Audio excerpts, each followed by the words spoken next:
Hi, welcome to Beyond the Red Bricks, the IIM Ahmedabad Alumni Podcast Series. We are your hosts, Aditya Das and Abhishek Ekani, PGPX Class of 21. And with us today, we have someone who took a rather different route, someone who took his passion and turned it into his whole life. Are you a gamer? Are you interested in casual games, professional games, or merely see games as a way to relax and unwind? This one might just be for you.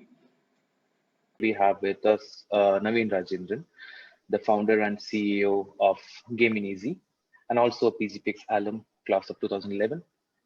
Naveen, welcome to the show. It's great to have you on board, and we hope we have a great show ahead for the guys. All right. Thanks for inviting me, guys. Right. So I think we can get started with the basics. Can you give us a quick introduction of you, your company, and we'll take it from there? All right. So, yeah, my name's Naveen. I am an engineer by profession. I did my engineering from Bangalore Institute of Technology back in '97. And for the first few years of my career, it's been the same old IT industry kind of thing, working in different roles, developer, project manager, etc. But at some point, the passion that I've always had for gaming took center stage, and I thought I should start something that brings world-class gaming to India in a way that's accessible and affordable. So with that in mind, I started a company, and that happened with some amount of impetus and push from a program that I did at IIM Ahmedabad, and that's PGPX. So that gave me the necessary confidence to get started. So Gaming Easy Entertainment was founded with that objective to bring those kind of wonderful gaming experiences to India. And that's something that I've seen in many countries, in all the places that I've lived and worked. And we found that lacking here. So there was some kind of a gap that we thought we would address. So me and a friend of mine who also been gamers, and we've actually played games together. We've exchanged pirated game discs, etc. for a while, during this school days. And we kind of had that push to really create something amazing. So Gaming Easy came about in 2011. So as part of that company, I mainly take care of responsibilities like the business development, strategic initiatives, negotiating contracts, and then client relationship building, etc. We have a young team, and we've been at this for about 10 years now, and it's grown into something very interesting. But there's a long way to go. Okay. Thanks, Navina. Thanks a lot for sharing that information. It sounds really interesting. So, just a quick follow-up on that question. We just wanted to understand, since it's a pretty niche industry, right? Since you are interested over there, so that's one thing that got you over there. But what was the bigger trigger that pushed you to find gaming easy and leave a more traditional career path? So, just wanted to understand your motivation Yeah, for starting the company. sure. So there was some uh, initial thought when I got into the PGPX program that yes, I wanted to kind of use this knowledge and use this network to be able to get started on something like my own business. So it is something that was on my mind from the get-go. And it's one of the few people who had opted out of placements right from, I think, day one. So there was that initial introduction of the team, and people were asking about what they wanted to do. But in terms of what the venture was going to be, that came through during the program when I got to know how there were some new developments in the gaming industry that cater to the casual gaming audiences. And that was a segment I really wanted to kind of tap into, because it's not about the core gamers. There are a lot of people who are not really aware of how wonderful gaming can be and how it can actually bring people together. So there was this introduction of something called the PlayStation Move by Sony, and there was something called Xbox Microsoft, the Xbox Kinect, the sensor-based gaming system, and those were kind of very interesting for me. And we started exploring. I spoke to my friend at the time, and we started thinking about how we could do something very interesting with this space.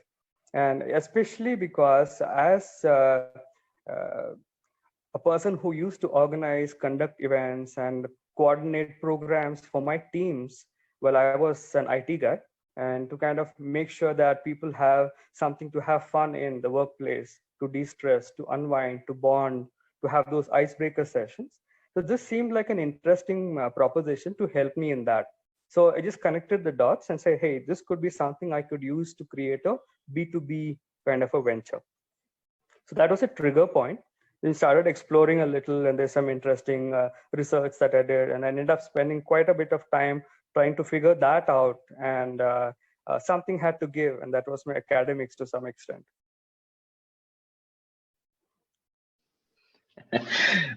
Thanks, Naveen. I think it was quite, fortuitous that you mentioned the casual gaming aspect of it, because we were kind of wondering about the social aspect of gaming, right? I mean, like that's one of the things that gets people together. And when you think about the social aspect of gaming, most of us might go back to the LAN parties we had in dorms, where endless rounds of Counter Strike, one after the other, till like 3 in the morning.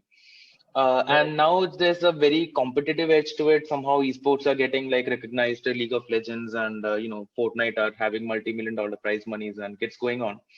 So where exactly, like when you say casual gamer, when you say something like a Kinect or a PS Move, uh, exactly like what kind of people are you targeting here? Are these friends and family who just want to hang out for a bit, or people just want to blow off some steam? So what is casual gaming as per your definition exactly? Drilling down a bit there. Sure, sure.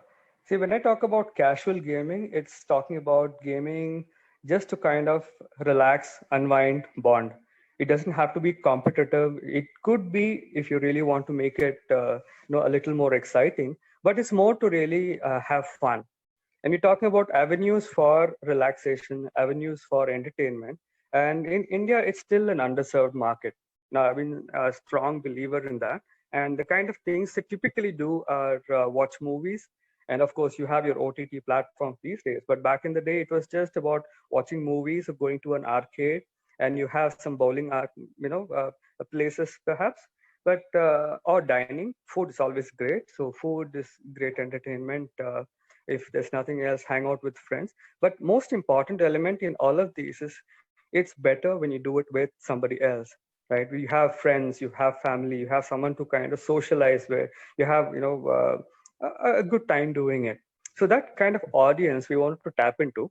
And when we were exploring this option, we said, hey, it could be something that you don't really need to know how to game, because that's another thing about being a gamer. You have this notion of a person sitting with a microphone and a headset. You have a keyboard and a mouse and a glue to the laptop screen or your monitors, because those are kind of core gamers, PC gamers. We want to kind of break that and say, even if you're not really a gamer, you don't consider yourself a gamer, we want you to have a good time with the technology. And this particular thing gave us a lot of wonderful opportunities, because all you have to do is know how to move your hands, move your legs, and kind of just do certain things that you would do normally in terms of playing a game. And this technology was so responsive, so I thought that maybe it's a great opportunity to do this in a more structured and professional manner. So casual gaming, it actually brings in all these kind of families. It could be youngsters, it could be couples. We have a lot of girls who come and play. We have a lot of couples who play with us. There are elderly folks who come and play. And there's families, dad, mom who play. There are dance kind of games. There are sports simulations. And of course, you have your typical race kind of games as well. So it's just something that kind of brings everything together, a nice, warm, inviting ambience. And that's something that we were hoping to do with Game and Easy. So when we started, yes, casual gaming, it was something we wanted to cater to that audience, the B2B or the corporate segment, because we felt that there's a severe need for that to really de-stress, unwind, because it gets really stressful in the workplace. And also the fact that you don't really interact with people on a very casual basis unless it's work related. And that's not always fun. And we have to have all these fun sessions that kind of do that job for us and kind of break the ice, kind of really create that bonhomie among people. So that kind of thing we want to tap into. because I felt that need when I was organizing activities. I was in those kind of roles where I would coordinate activities. I would be responsible to bring some fun session. So it kind of became easier for me to connect those dots.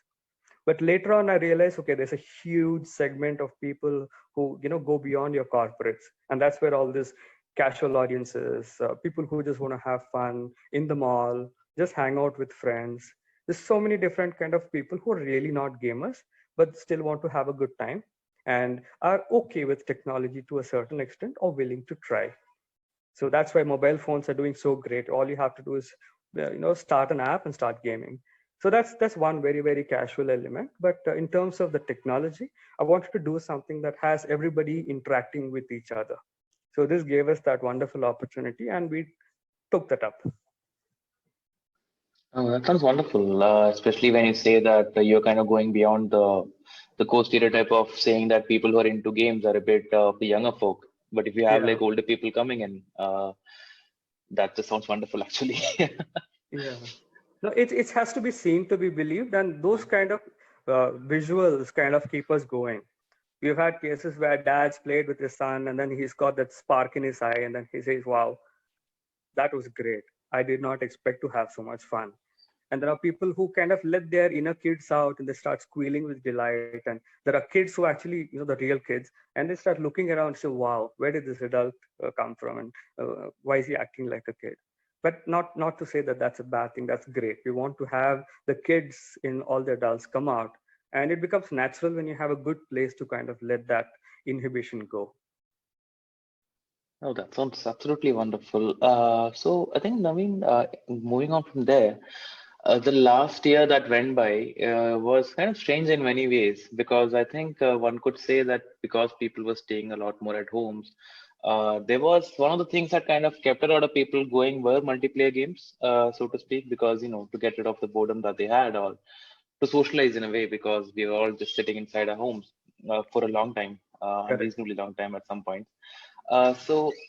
Uh, COVID would have been hard on some aspects of your business model, but gaming did see a major uptick because of isolation. So, how do you see the year that has gone by, and kind of how do you see the future of your company, and gaming in India as such? Because we're not traditionally a large market.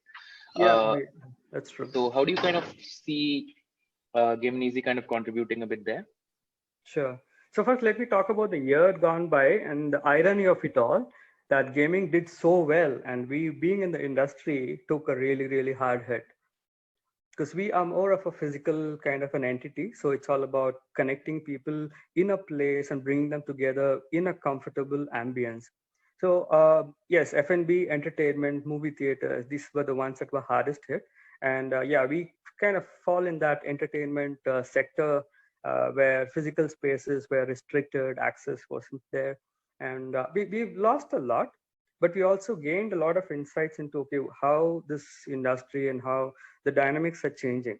And it also brought to focus the fact that yes, technology can bring people together, have fun, play games. You don't really have to be in the physical space, but you can still interact. So a lot more people got into that multiplayer gaming. Yes, guys, girls, and you have families interfacing, interacting. Then you have people playing games on Zoom. So quite a few interesting developments there. And that's not going to go away because that's something that you've got a taste for now, and people say, this could be something that's here to stay. So as far as Gaminis is concerned, yes, we were in a very bad place towards the end of last year. We kind of lost most of our money. We had to close down our stores. But something in us said, no, it's not the end. There's still something we could do. There's potential. And in the lockdown period, we kind of tried to work on some of the projects that were on the back burner for a long time.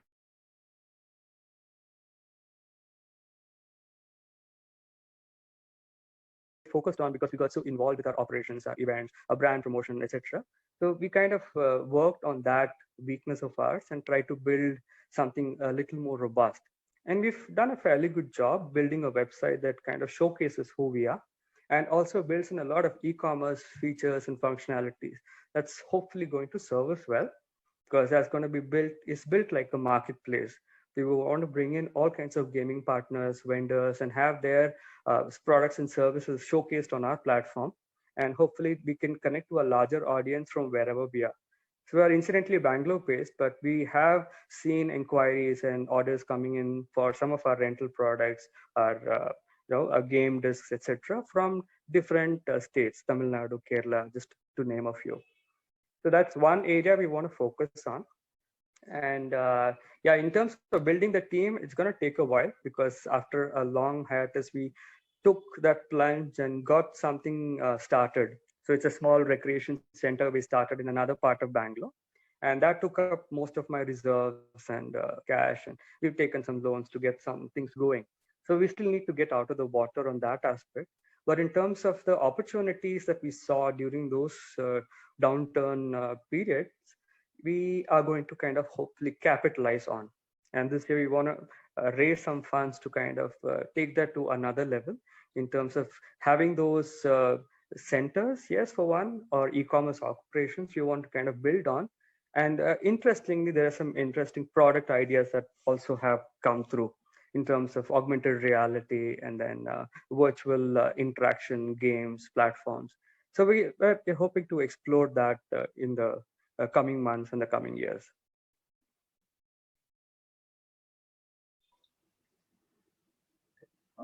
Thanks, Naveen. Just a quick follow-up over there. We also just wanted to understand what your take on gaming is for the future in India and even around the world, if you have any take on that.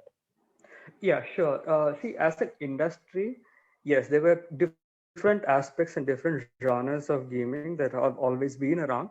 And yeah, with the advent of newer technology, you are seeing more immersive games and more interesting platforms that are coming to light. Mobile gaming is taken center stage, and thanks to the pandemic, a lot more people on to these kind of games. You have multiplayer games, casual, hardcore, and people are seeing that they're willing to spend that kind of money and time, mostly time, money less in the Indian context. But from a global perspective, yes, that's something that even the um, brands, the big brands have taken notice. So they're kind of sponsoring bigger activities, bigger tournaments. And I think Aditya was mentioning the fact that you have $1 million prizes. And that is for a good reason because the dynamics have changed. And that's here to stay, grow. And in terms of platforms, there are quite a few interesting things, especially in the space of XR.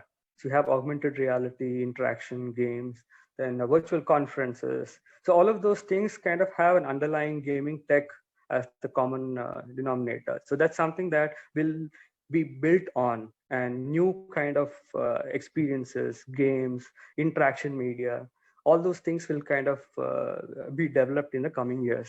So we hope to be part of that, and not just as a center, but as someone who's able to make in India and create some really interesting products and services that can serve hopefully the world. Okay, thanks, Naveen, and all the best with all of that. Hopefully, you accomplish all of those. Thank you So, so much. we probably slightly transition over here, maybe just to your time of doing your MBA and your experiences with the PGPX program at IIM Ahmedabad. So, first, we wanted to understand you had some work ex before you came in for your MBA. So, wanted to understand your motivation for one doing the MBA and why did you decide to pursue the PGPX program at IIMA? Okay. Uh, See, the pursuit of happiness, the pursuit of MBA, for me, they go hand in hand. There was something that I did uh, in terms of a pursuit of an MBA for all the wrong reasons in my initial years. So even after I graduated from my engineering course, just 1 or 2 years later, I started thinking about, yes, I need to do my CAT. I need to get into an IM to, further my career prospects. And that was basically a naive kind of an approach, but that is something that kind of kept me going. And it was something that was in me to say, yes, it has to be from one of the premier institutes or not at all. So I kept applying to only the IMs and kept getting rejected. So later on, yes, the GMAT was an opportunity for me to kind of explore more than just a premier school in India. So I started applying to foreign schools and got shortlisted and got rejected multiple times.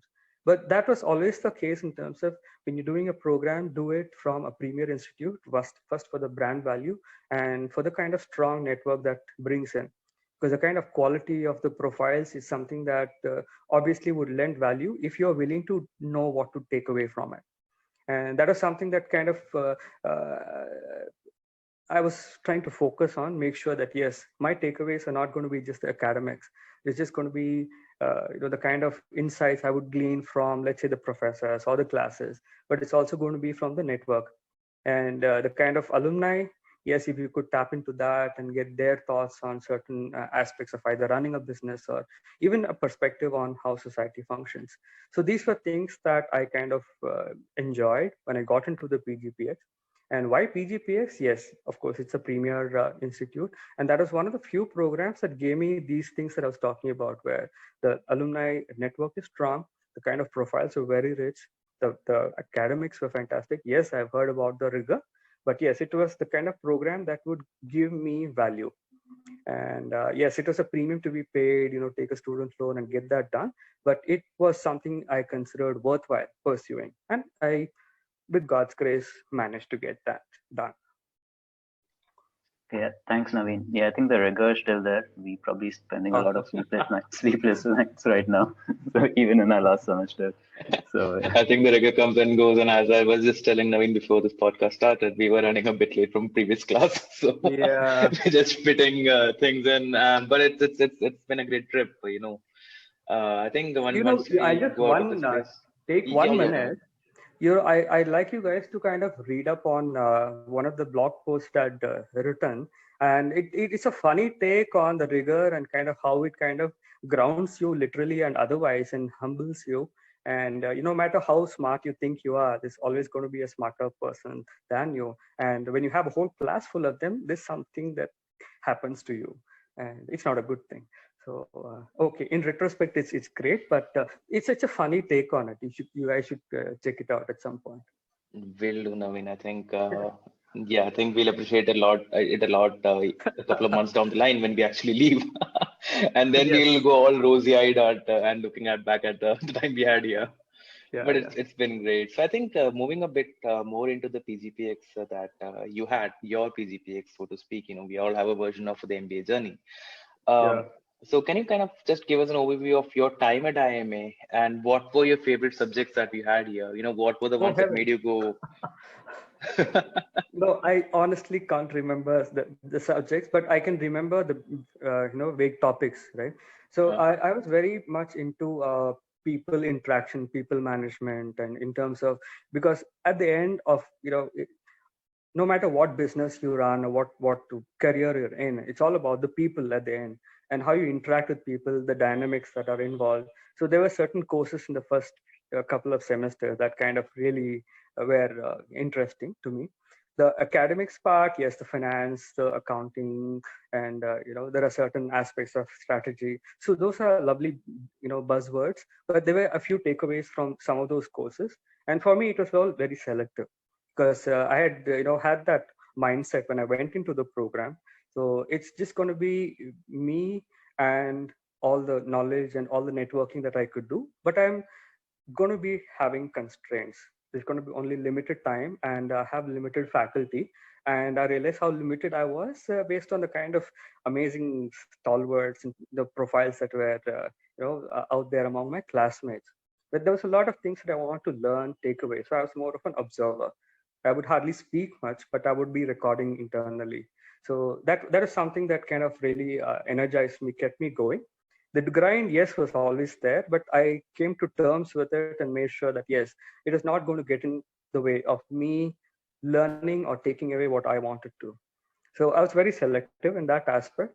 In terms of interactions, yes, the professors' interaction was phenomenal. That goes without saying. Of course, there were folks who would make us wonder, oh God, is this really something I wanted to do? But of course, there are those in every program. But in terms of other aspects, the social aspects, the tea night, that was a fantastic period. That's something that I believe everybody has as a wonderful moment, because we were kind of very, very closely involved with that. So I was involved with creating the logo and we had people who kind of brought that to life, and the colors and the branding, etc. So that was phenomenal exercise. And in terms of my um, selfish motives, in terms of entrepreneurship and learning certain things that I would want to use, or I felt I would use in my career, or as my in my journey as an entrepreneur. So I had taken certain electives that were more entrepreneurship related. So I thoroughly enjoyed those. And maybe some of my classmates would have seen I was more vocal in those than the others. So that's something that kind of energized me. And overall, it was something that's not a distant memory. It's 10 years now. I cannot imagine it's been 10 years, but it's been a phenomenal journey for me and a wonderful experience. Yeah, thanks, Naveen, for sharing that information again. Just a quick question on the entrepreneurship aspect that you mentioned.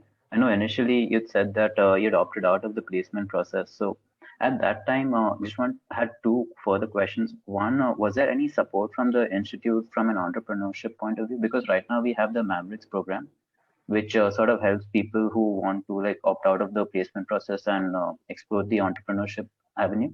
And second, even from a long-term point of view, how did the coursework help you since you have your own firm and you've been running it for the last 10 years? I just wanted to understand from a program point of view, how has that been helpful for you?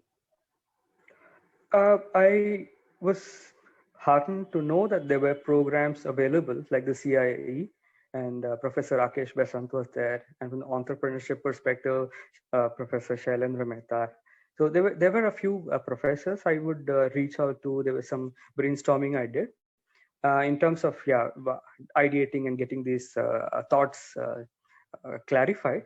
But in terms of the program per se, because my industry is so niche and my thoughts were not the typical product oriented venture or something that's more glamorous, I really didn't, I was not able to, let me put it that way, tap into that CII's network.